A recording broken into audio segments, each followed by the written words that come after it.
Hello, in this video I will show you how to install ChatGPT Widget on a REALME GT Neo 5.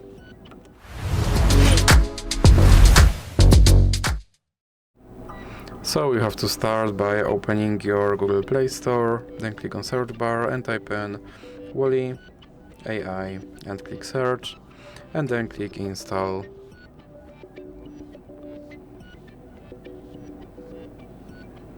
And now click open and click on this button to skip introduction, and then click open permissions.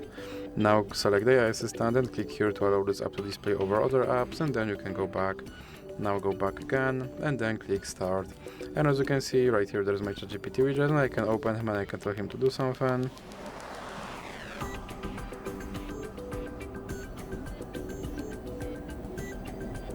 And as you can see, he responded. And if you want to remove him from your screen, simply drag him into the X icon in the middle. So that's it for this video. If you liked it, please remember to leave a like and subscribe.